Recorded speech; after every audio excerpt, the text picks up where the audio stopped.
Assalamualaikum warahmatullahi wabarakatuh. Halo semuanya, welcome to podcast Bincang-Bincang Publik.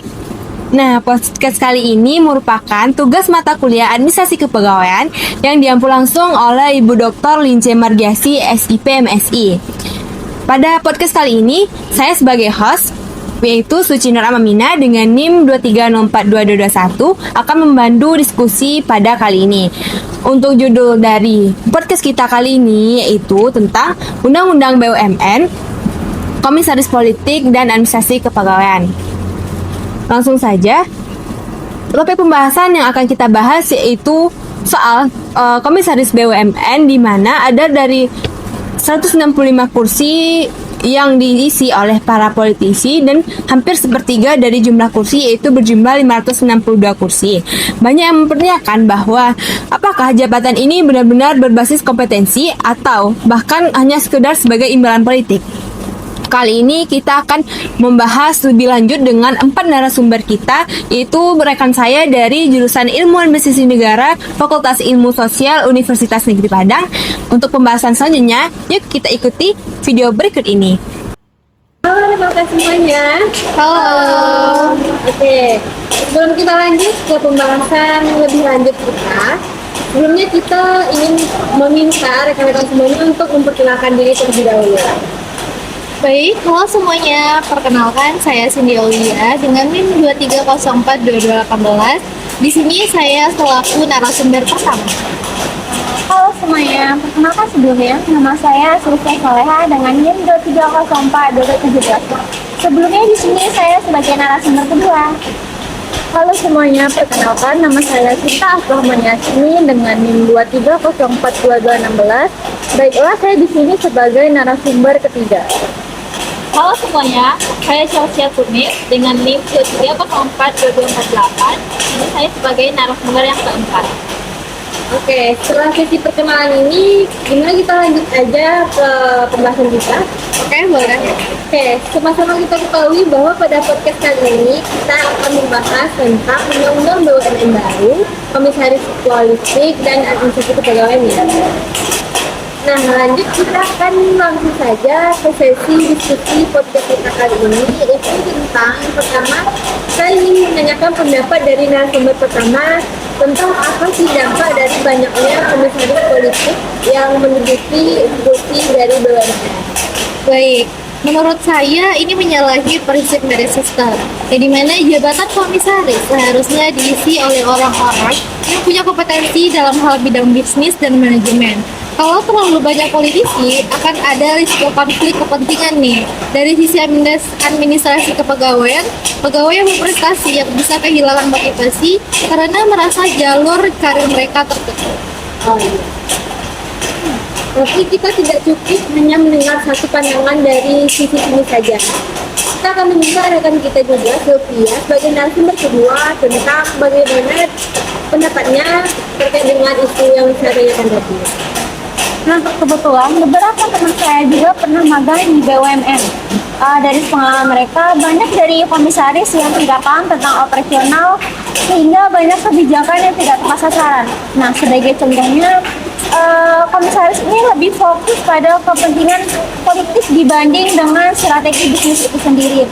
Sehingga di lapangan banyak pegawai yang bingung dan juga beberapa strategi perusahaan tidak sesuai pada tempatnya. Oke, baik. Jadi kita telah mendengarkan pendapat dari narasumber pertama dan kedua tentang komisaris politisi yang menduduki bangku BUMN. Sekarang pertanyaannya, kita lanjut ke Undang-Undang BUMN yang baru. Seperti apa sih pentingnya Undang-Undang BUMN yang baru ini menurut rekan saya dan teman ketiga? Baik, untuk Undang-Undang BUMN baru mengubah sistem. Kementerian BUMN diubah menjadi BP BUMN. Pengawasan dialihkan ke Dewan Pengawas Danantara. Aturan ini juga melarang menteri dan wakil menteri rangkap jabatan komisaris. Kalau konsisten dijalankan, ini bisa mengurangi intervensi politik. Nah, terkait dengan Undang-Undang BUMN baru ini, saya ingin menanyakan pendapat dari Chelsea sebagai narasumber keempat. Apa sih harapannya terkait dengan Undang-Undang baru ini? Ya, saya sebagai seorang mahasiswa, harapan saya sendiri dalam proses rekrutmen komisaris harus lebih transparan. Jangan hanya formalitas saja, tetapi harus ada seleksi yang terbuka, seperti kriteria yang jelas, agar publik bisa mengakses informasi latar belakang komisaris dengan mudah. Dengan demikian, kepercayaan masyarakat terhadap BUMN dapat meningkat secara perlahan. Oke, sekarang kita sudah sampai ke pembahasan tentang administrasi kepegawaian. Tapi sebelumnya saya ingin menunjukkan sedikit bahwa dari permasalahan pertama itu tentang komisaris politik, dan masalah undang-undang baru itu sangat berkaitan erat, di mana dari masalah komisaris politik yang menduduki bangku BUMN jadi dari ketiga itu tentunya menurut pendapat sendiri menyalahi merit system, dan menurut pandangan saya sendiri itu akan menghambat kinerja dan pembangunan pegawai di lapangan. Dan untuk undang-undang BUMN sendiri dapat menjadi penguat dari bagaimana sistem merit itu dikuatkan lagi ke depannya, agar proses rekrutmen itu menjadi transparan dan sesuai dengan yang benar. Selanjutnya tentang administrasi kepegawaian nih. Kalau kita tarik ke isu administrasi kepegawaian, apa sih relevansi dari kedua isu yang kita bahas tadi? Boleh disampaikan pendapatnya, dimulai dari narasumber pertama. Baik. Mungkin relevansinya besar karena administrasi kepegawaian itu bicara tentang sistem rekrutmen, pengembangan, dan penempatan pegawai. Dengan adanya perubahan kelembagaan dari kementerian ke BPBUMN, berarti ada penyesuaian besar nih dalam tata kelola SDM. Kalau tidak dikelola dengan baik, akan timbul kekacauan birokrasi. Saya juga ingin mendengarkan pendapat dari narasumber kedua. Saya tambahkan, pegawai di BUMN butuh kepastian jalur karir. Kalau punya pimpinan diisi oleh orang profesional, maka pegawai yakin akan adanya peluang promosi berbasis kinerja. Namun sebaliknya, tapi kalau politik masih dominan, semangat kerja akan bisa lebih menurun. Oke, terima kasih pendapatnya. Selanjutnya untuk pandangan dari narasumber ketiga seperti apa relevansinya?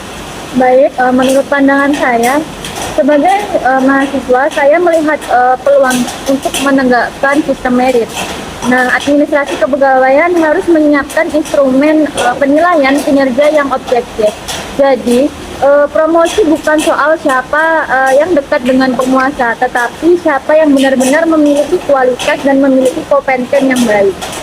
Nah, saya setuju dengan pendapat dari narasumber ketiga.